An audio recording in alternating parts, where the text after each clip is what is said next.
Venga, lo dicho, abrimos ya, que está aquí conmigo Marimar Herrero, buenas noches. Buenas noches. Oye, seguimos en estas noches de intentar conocer los trastornos alimenticios, porque esto, en fin, muchos hemos oído a lo mejor a lo lejos hablar de cosas. Las últimas semanas que estuvimos hablando, la última hablamos de bulimia y pusimos sobre la mesa los mitos, para desmontar muchas veces esos mitos que no acabamos de entender muy bien de dónde nacen, pero que se instalan y que además de darnos ideas equivocadas, también son, yo creo que un impedimento para el que tiene el problema y quiere curarse, porque al final el mito le echa también un poco para atrás, ¿no? El que pensarán, ¿no? Claro. Y hoy vamos con esa tercera pata que alguna vez has dicho, ¿no? Estos son tres trastornos muy similares que se dan la mano y que todos tienen el mismo origen, ¿no? Es el mismo banco con tres patas. La pata de hoy es la anorexia. La anorexia, que como dices, mitos sobre la anorexia. Una persona muy delgada, pues resulta que se puede llegar a la delgadez, pero hay personas que tienen un índice de masa corporal normal y su anorexia está aquí. No está en el peso, está en la cabeza, está en un miedo enorme, grandísimo a engordar. Pueden tener distorsión de su imagen corporal o no, que a lo mejor ese es otro mito. Todas las personas con anorexia se sienten gordas. No, hay algunas que se ven delgadas y les da asco su cuerpo, pero tienen tanto miedo a engordar que ¿y si engordo y paso de la delgadez a la obesidad mórbida? Todo o nada, procesamiento de la información exactamente igual que en atracones, que en bulimia, todo o nada, y miedo enorme a engordar. En los otros dos atracones que hemos visto había una diferencia significativa y era la recompensa de alguna forma, ¿no? El buscar compensar, mejor dicho, de una manera o no hacerlo y esperar simplemente a la sensación, ¿no? En el caso, por ejemplo, de la bulimia, hablábamos que a veces puede ocurrir mediante vómitos o mediante otras fórmulas. Yo no sé si en la anorexia también es habitual o puede existir, que no existe esa... Sí, la anorexia restrictiva es en la que no habría compensación, la anorexia purgativa habría compensación. Compensación con vómitos o con ejercicio físico o diuréticos, laxantes, etcétera, etcétera. O incluso con ayunos, o incluso prepararse en noviembre para las Navidades, ya estar compensando. Sí, además es que la mente viaja lejos. Muchísimo, muy lejos. O sea, ahora mismo estamos en mayo, ¿verdad? Pues están pensando ya en el verano, en ponerse ese bikini que les quede bien, o ese bañador y que les quede bien. Claro, ya que has dicho bikini, nos vamos obligatoriamente siempre, y no sé si es otro mito, a la mujer, ¿no? Nos marchamos y a lo mejor es que la de los hombres somos más silenciosos porque somos más tímidos y nos cuesta reconocer que, oye, que la tripita que tenemos, ¿cómo voy a decir yo que me sienta mal si eso es de mujeres, ¿no? Ahí está, ese es otro mito. La anorexia no solamente la tienen las mujeres, también lo tienen los hombres.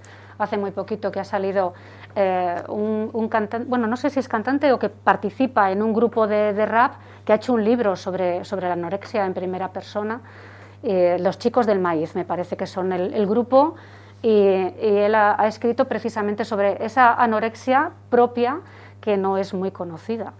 En los otros dos intento arrastrar de lo que conocemos y seguro que tenemos un grupo importante de espectadores que nos sigue de manera habitual, con lo cual no hay que explicar todo lo que hemos contado veces pasadas, pero es verdad que tanto en el trastorno por atracón como en el de bulimia lo que había detrás lógicamente era un problema emocional, un problema de encontrarse o de dar salida. Creo que la última vez hablabas de que salva la vida de alguna forma, porque es la válvula de escape, ¿no? La forma de sobrevivir. Claro, en este caso existe, estamos ante la misma... Estamos ante una forma de sobrevivir controlando. No controlo mi vida, controlo mi cuerpo, controlo la comida, lo tengo todo controlado. Y hay una sobrevaloración de ese control que es un falso control. Un falso control que mientras va durando genera un poder impresionante. En esos momentos suele haber mucha más resistencia al tratamiento porque la persona, cuando le están diciendo, oye, no te estarás teniendo un problema con la alimentación, en ese momento pues puede haber como un choque importante de a mí no me pasa nada, estás viendo fantasmas, ¿no? ¿Dónde encontraríamos la diferencia entre la bulimia y la anorexia? Porque son muy similares si las vemos, si las ponemos juntas. Claro, pues en la cantidad de atracones. O sea, la bulimia, dijimos que era hambre de buey, atracón. La anorexia, a privativo, a no comer. pero no comen no porque no les apetezca comer o no les guste comer. Se niegan a comer porque la comida es un monstruo que les va a hacer engordar y que va a hacer que nadie les quiera, va a hacer que no encajen. Y además, ¿qué oímos en la sociedad, en nuestra sociedad? Adelgazar es un éxito, engordar es un fracaso. No, al final, según te voy escuchando, da la sensación que el uno es preventivo y el otro es consecuencia, ¿no? Es decir, vamos a intentar prevenir engordar y el otro, ahí va, ¿qué he hecho? Voy a intentar que esto no vaya más, ¿no? Igual estoy siendo muy simplista en la explicación, pero... La misma persona puede tener una semana en la que está restringiendo y la siguiente semana a lo mejor se dispara el tema de la bulimia. Porque alguna vez hemos hablado que esto, además, saltan, son trastornos que pueden, no necesariamente, pero pueden migrar, porque son distintas caras de la misma moneda, como vamos diciendo. Entonces, a veces, justo el estarse como sujetando el control, a veces hace que se dispare todo. Y lo que me estoy encontrando además mucho ahora es que justo en el confinamiento estaban comenzando con esa anorexia, ese poderío, ¿no? Ese sentirse fenomenal porque estoy controlando, estoy consiguiendo comer sano, estoy consiguiendo un cuerpo como el de las chicas de Instagram. Y de repente el cuerpo le está diciendo, oye, me estás dejando sin comer y estoy necesitando comer de eso prohibido, esos donuts que tienes ahí guardados, mira a ver si te los comes, ya lo compensarás. Y entonces, claro, se está metiendo otra vocecita ahí en la cabeza que a veces la niegan y no se dan el atracón, pero lo piensan, y otras veces caen en el atracón. Hay alguna persona que nos está escuchando seguro que cae en el pensamiento, y a mí a veces me atrapa, ¿no? Vivimos en un mundo en el que no sé si estamos polarizando las buenas prácticas y las malas, la vida sana y la vida no sana. Cuando hablamos, por ejemplo, de ludopatías, rápidamente, o uno tiene que ser el malo de la película, las casas de apuestas son lo peor, o son lo mejor. Y en este caso, por ejemplo, la vida sana es que a lo mejor nos estamos pasando, yo creo que no es tanto a lo mejor pasarnos, pero bueno, hay que encontrar un equilibrio, porque todo el rato pensando, como has dicho tú, el donus es lo prohibido. Oye, a lo mejor no, a lo mejor simplemente hay que verlo como una cosa que un día te puede saber bien y ya está, no volvamos locos, ¿no?, con esto. Claro, pero ahí están esos mensajes de mala elección, buena elección, lo sano, lo no sano. Y esos mensajes en las personas con trastorno alimentario que son tan perfeccionistas lo van a llevar a rajatabla. Entonces, cuando llegan a consulta es que yo quiero comer sano. Pero tú te estás dando cuenta que al querer comer sano, tu cabeza ya no está sana. ¿Es tan sano? ¿Es tan sano el que tú te pongas en la disyuntiva de que tengo que elegir entre un bocadillo de jamón york y un bocadillo de jamón serrano? Porque en un momento una dietista me dijo que la mejor elección era el jamón serrano y el jamón york era mala elección.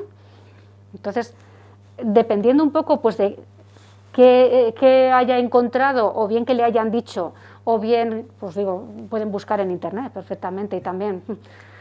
El pan engorda, madre mía, socorro.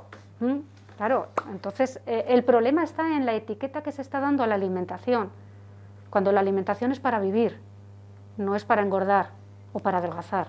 Y además vivir en el concepto más amplio, no sobrevivir, no que tengamos pulso, sino que también llevemos una cierta vida social, que muchas veces, todo esto hemos hablado, que por ejemplo estos trastornos alejan de la sociedad, ¿no? Los padecemos en soledad. Claro, pueden estar pensando y contándome en consulta, es que tengo una comida familiar el domingo y lo estoy pensando ya, y estoy pensando si voy o no voy, porque como esa celebración va a ser con mucha comida, porque siempre es así, siempre te están diciendo, ay, claro, como tú no comes, no te vayas a pasar, que luego ya sabes.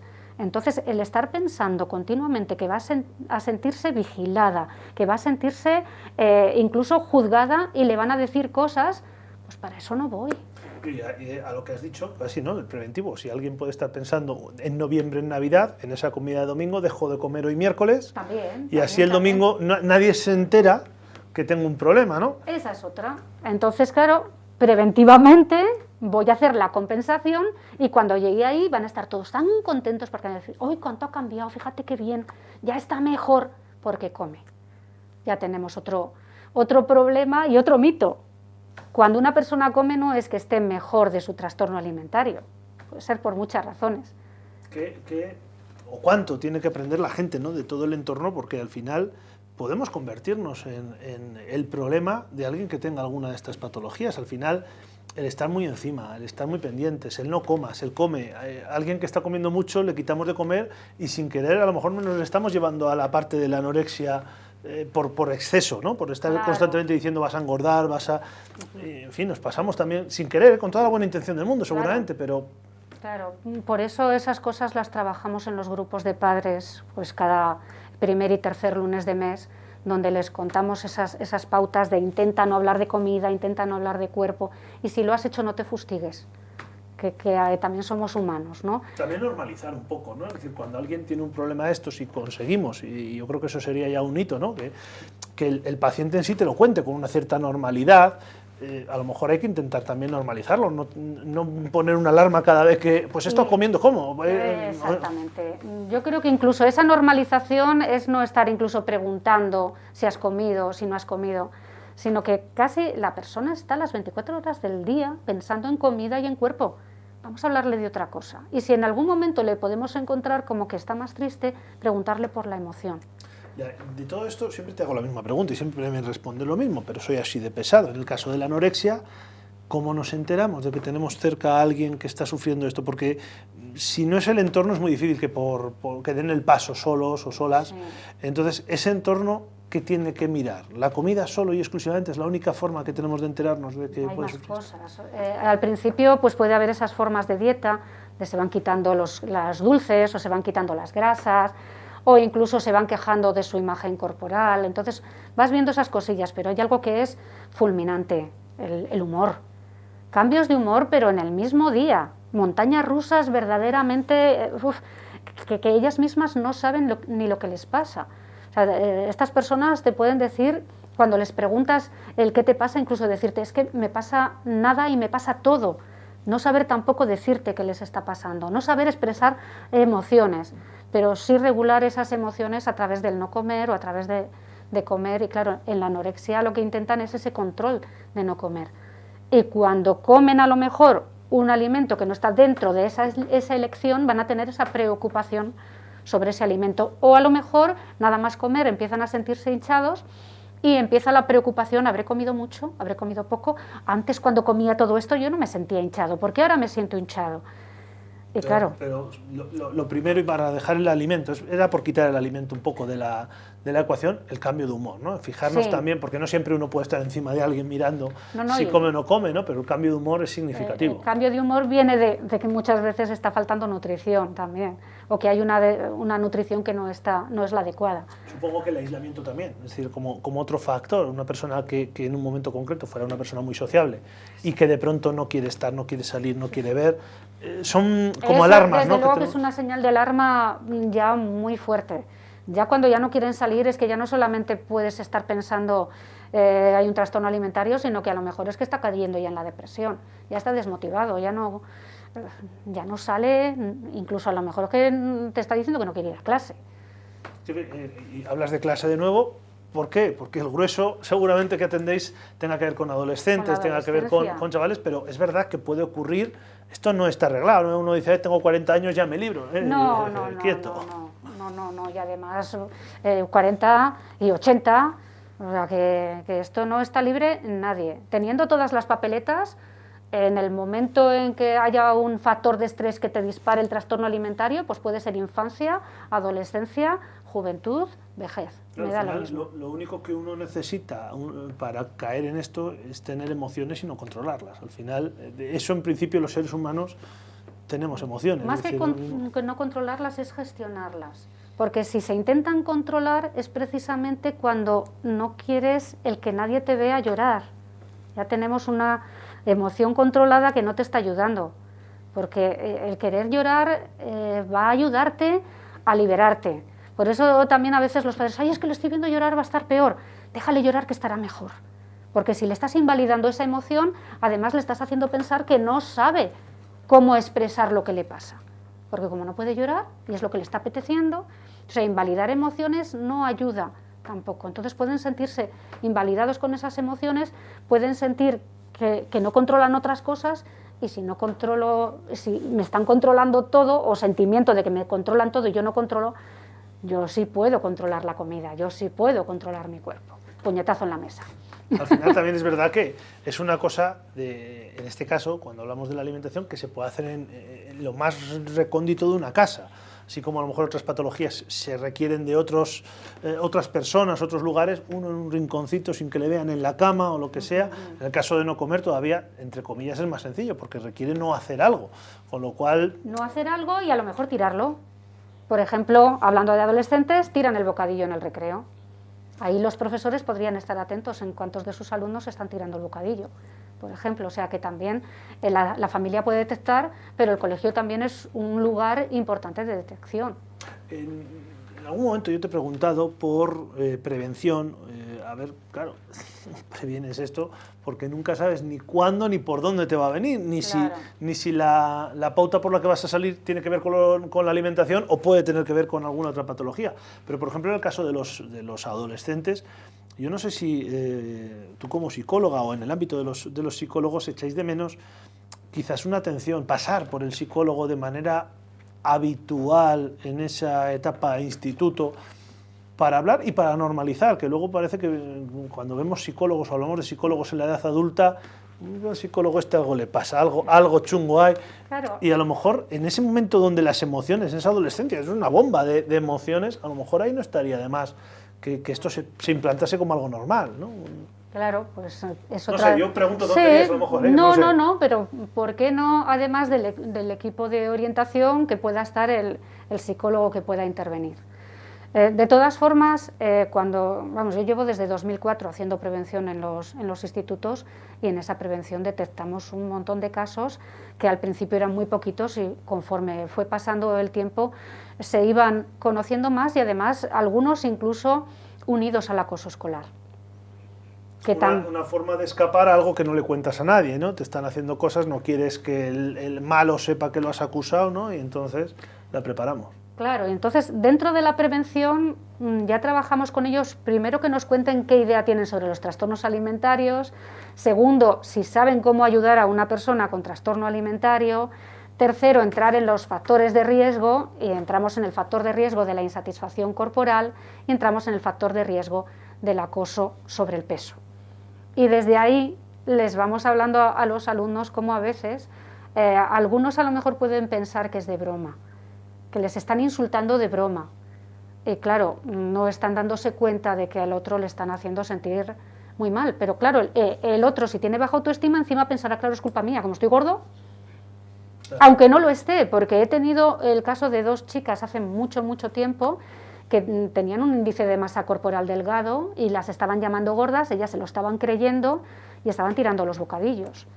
Esto lo vemos en la vida política, el repetir constantemente una cosa para que se convierta en real, en la vida psicológica del mundo de las personas, pues hace una mella horrible. Todos somos susceptibles, es verdad que hay gente que es más susceptible que otra, pero solo falta lo que dices tú, esa tormenta perfecta, ese momento en el que estás más débil y ahí entra el problema. ¿Cómo hacéis esa detección? Es decir, tú vas a un instituto, ¿cómo detectas a ojo? Dices cuando terminamos, son sesiones, bueno, empezamos primero por 3 sesiones, luego 2, incluso en algún momento hemos hecho una, pero siempre nada más terminar. ¿Grupal? Cuando ha sido presencial, sí, grupal. Cuando ha sido presencial les hemos pasado una evaluación. Y en esa evaluación, al ser anónima, pues podían poner muchas cosas. Entonces, una de las cosas que podían poner es cómo te has sentido, y si se sentían incómodos ya decía soy madre. Y si luego además te decían me he sentido identificado, e incluso es que yo ya estoy diagnosticado. Bueno, esa parte era fácil, sí. Esa parte es fácil, claro, pero es que a veces para el profesor podía ser una sorpresa. ¿Y cuál es la pauta a seguir? Cuando vosotros veis en un instituto, habláis con 60, 90 alumnos y de pronto salen 10, que detectáis que no sabéis si puede ser anorexia, bulimia, no queda muy claro. No importa, es pero algo pasa ahí. O riesgo de trastorno alimentario o algo está pasando aquí. ¿Cuál es la pauta vuestra a seguir? Porque claro, no sabemos quién lo ha escrito, no sabemos... Vamos allí y enseguida dice, no sé qué, no sé cuántos, otras veces no, otras veces a lo mejor tienen que estar comparando con letras, espero que no nos escuchen los adolescentes porque luego no me van a contestar, ¿no? Entonces desde ahí van diciendo, ya sé quién es, no sé qué, vamos a ver cómo podemos hacer para que esta persona, pues a poderla ayudar, a hablar con la familia. y decirles los recursos que hay. Recursos de atención primaria para que les deriven a salud mental y a la URTA si es necesario, o pues que acudan a la asociación y que les habléis sobre todo esto. En alguna ocasión incluso yo les he dicho, si queréis puedo venir aquí cuando tengáis la reunión con el alumno y con los padres, y así les explico también cómo podemos ayudarles desde la asociación y luego que elijan. Al final siempre, claro, hay un camino que seguir que supongo que no será fácil porque a lo mejor incluso los propios padres o la propia familia también era alguna vez la primera noticia, ¿no? O a lo mejor te dicen, bueno, pues si algo notaba yo, pero... O algo notaba yo, o se ponen la venda porque les da muchísimo miedo y dicen, no, a mi hijo no le pasa nada y come estupendamente. Hay mucho miedo, por ejemplo, cuando el día que hablamos del trastorno por atracón, como es una cosa que no se conoce y como suena a que no pasa nada, bueno, total es comer, pero la anorexia y la bulimia, que están como en los titulares de todos los riesgos, cada vez que una familia, yo he detectado que su hijo o su hija tiene anorexia, ¿uno no quiere ver eso? ¿Prefiere no ver eso? Claro, porque es que si se han informado un poquito y si se informan es que lo que se ve es que la anorexia es una de las enfermedades mentales que mayor mortalidad produce por paros cardíacos y por suicidios. Entonces, un padre que oye anorexia oye muerte. Es como la palabra cáncer. Entonces, claro, te quedas con lo catastrófico. Entonces, pues, o por un lado dices, voy a hacer todo lo que pueda para que mi hija salga o mi hijo salga, o no le pasa nada porque, claro, en ese momento es como una paralización. O sea, es como que en ese momento entra en ansiedad, al fin y al cabo. Y se quedan bloqueados y dicen, no puede ser. Ahora que has comentado lo de la muerte o el suicidio, es verdad que todos estos trastornos que hemos ido viendo, claro, el primer efecto que tienen es el efecto de que pueden con tu vida, de que te absorben tu vida y te dominan, pero lógicamente estamos hablando de ingestas en unos casos, de provocarte el vómito, que por supuesto pues no es para lo que está pensado el cuerpo humano de manera habitual, o de no ingerir, que en definitiva es quedarte sin alimentos, sin proteínas, sin las necesidades, y esto tiene una afectación directa, ¿no?, sobre la propia salud. Claro, por eso son tan graves, porque tienen repercusiones físicas y psicológicas. Por eso, a pesar de que yo tenga pacientes en consulta, a veces necesitan las analíticas, o sea, yo les digo que vayan de vez en cuando al médico a hacerse analíticas, e incluso pues también les digo, si queréis ir a la unidad de trastornos alimentarios, pues allí también esa parte médica pues también se tendrá en cuenta, y si no van, pues hay que trabajar la parte multidisciplinar. Tratamiento nutricional también hace falta muchas veces, tratamiento psiquiátrico, en algunas ocasiones hace falta algo de fármaco, algo. Esto asusta también mucho, claro, siempre.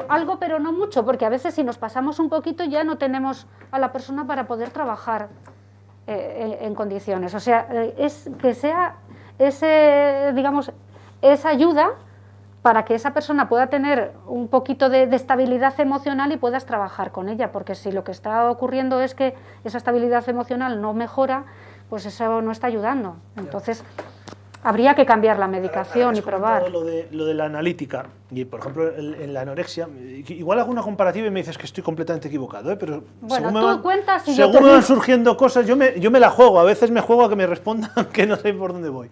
Pero por ejemplo en la anorexia me imagino que uno de los riesgos o de las cosas que le decís a alguien que pueda tener un principio de anorexia o de bulimia a lo mejor, es huye de la báscula, deja de pesarte cada 2 días. Claro, la analítica es la báscula científica al final, ¿no? De alguna manera. O no, porque pueden salir analíticas perfectas. Pero por si acaso no hay analítica perfecta, hay que hacerla. Pero el que salga una analítica perfecta no quiere decir que no tenga anorexia. Pero me refiero, el propio paciente puede decir, no quiero hacer. Si la báscula es fácil, puedo ir al baño, me peso. Sí. La analítica conlleva pedir cita, sí. Estarme 8 horas antes, que a veces incluso es difícil, estar 8 horas sin ingerir, sí, o lo que toque. No es otro miedo añadido. Y luego, pues a ver lo que me dicen, porque sí. Si me dice el resultado que es malo, que mal, no sirvo, no... Claro, pero a veces lo que pasa es, bueno, si es adolescente le llevas y ya está.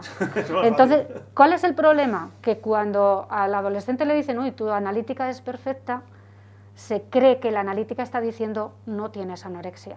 Y no es así. Es que tu anorexia todavía no ha afectado a estos marcadores. Estamos a tiempo, ¿no? Y estamos a tiempo, porque si empieza a haber anemia o empieza a haber otro tipo de problemas o baja glucosa o demás, pues claro, es que estamos hablando, o incluso es que puede llegar a veces la desnutrición a cargarse los órganos vitales. Y al revés, si tenemos 2 o 3 analíticas malas, ¿esto no desmotiva también a la persona que esté ahí intentando día a día? ¿O esto hay que entenderlo así? Hay que entender que si una analítica ha venido mala no se levanta de la noche a la mañana. También, y aparte pues eso, que hay que trabajar la parte física y la parte psicológica. Y luego, claro, la nutricional, los nutricionistas.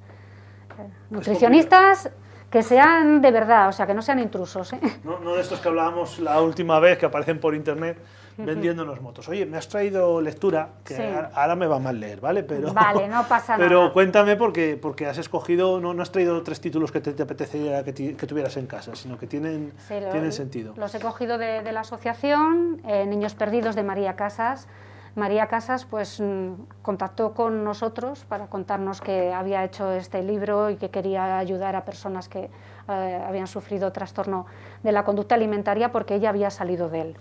Entonces, claro, yo creo que esos testimonios son muy necesarios porque todavía hay el mito de que de los trastornos alimentarios no se sale, y no es cierto, sí se sale. Lo que pasa es que es tan largo, hay que tener tanta paciencia que a veces cuesta. Pero incluso a una persona que le hayan dicho que es crónica, que no se lo crea, que continúe buscando, porque a lo mejor en un momento dado en un sitio no te fue bien, pero puedes buscar otros psicólogos, puedes buscar otros centros.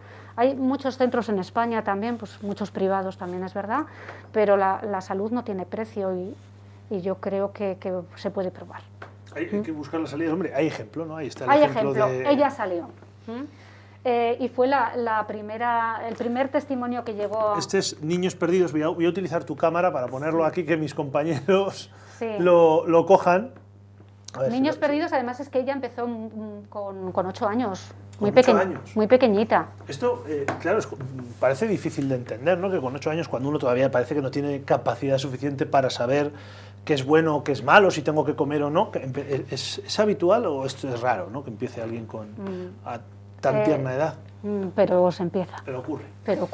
Es un hecho. Pero ocurre, es un hecho. Sí que es verdad que no hay tanta población como la adolescente, o sea, la adolescencia es un poco la gran vulnerabilidad, pero por debajo hay, por encima también, y bueno, aparte luego hay otros trastornos alimentarios, como por ejemplo el comedor selectivo, que puede ser muy chiquitín, pero que hay que trabajar bastante para que luego pueda ir comiendo de todo, porque si no es de los problemas que puede llevar anorexia en la adolescencia. Y al final, claro, es que todo va pasando sin querer. Ahí está. ¿Cuál es el otro? Las mentiras. Las mentiras del hambre, de Feini Encina, una madre cuya hija pues tenía anorexia también. Y bueno, pues el libro está escrito yo creo que desde el corazón.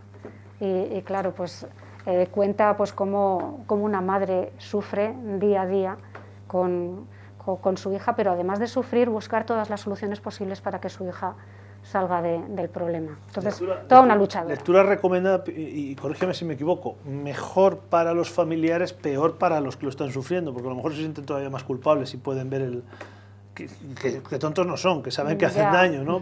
Sí.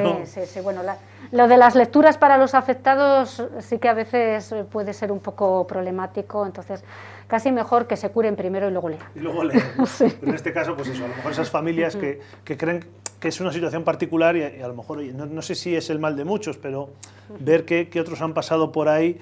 Lo mismo que hay que darle esperanza al que lo está sufriendo sabiendo que se sale, pues el familiar también tiene que tener, si pierde el familiar la esperanza, apaga y vámonos, ¿no? Es importante yo creo que ver eso. No, y además es que por lo que nosotros hemos visto en ADEFAB, las familias son unas luchadoras, vamos, pueden estar cansados, pero al día siguiente vuelven otra vez a la carga para ayudar a sus hijos a que salgan del problema. Se recargan las pilas más rápido que en otros casos. Así que, pues bueno, desde aquí un abrazo para todas las familias que están sufriendo. La tercera lectura es Kilogramo.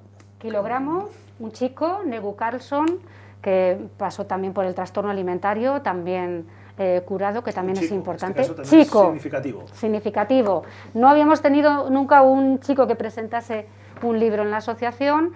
Y bueno, y además pues también compartí con él una clase en la universidad que estuvo chulísima, porque mientras él decía lo que le pasaba, yo pues lo comentaba luego en términos como más psicológicos, ¿no? Lo tuyo. Entonces sí, era, digamos, pues eso, un mano a mano chulísimo. Pues al final son 3 lecturas, se pueden encontrar supongo que en librerías, en Y en la internet. asociación tenemos alguno. Esto es importante, mira. En la asociación tenemos alguno de estos, o sea, de niños perdidos y de Nebu Carso de kilogramo tenemos menos, de las mentiras del hambre tenemos más, los tenemos en la asociación, pero como la asociación tiene también alquilada la consulta de psicología, los podemos llevar allí, que hay más horario, y que si alguien lo quiere, pues puede contactar a través de correo electrónico. Yo los dejo en Avicena, que es donde está la consulta de psicología de ADEFAD, y allí pues los pueden adquirir. Ahora, mientras hablabas, mis compañeros estaban poniendo abajo el número y la dirección de correo electrónico. Podéis dejarlo, no hace falta quitarlo. Para que la gente que nos esté viendo, pues si quieren, primero, si tienen algún problema, si sospechan de que algún familiar, pues puede ser que a lo mejor, yo qué sé, pues llaman, igual mejor el correo, ¿no? Decías que es más fácil contestar, porque ¿no? ahora mismo pues voy menos a la asociación, pues porque no nos podemos reunir, vamos, no queremos reunirnos, a pesar de que dicen, ya no está el estado de alarma, una porra, a ver cómo está en Burgos. Déjame decidir a mí, ¿no? Eso es, entonces decidimos que de momento vamos a ir lo menos posible, seguimos haciendo las reuniones a través de Skype, y cualquier duda que tengan los que nos están viendo pueden escribir por correo, que yo tengo el correo en mi móvil y me voy a enterar enseguida de eso es. Maribel Herrero, gracias por otro ratito más explicándonos pues un trastorno que a veces, no sé, la mala publicidad nos hace entenderlo de una manera diferente. Pues muchas gracias y buenas noches.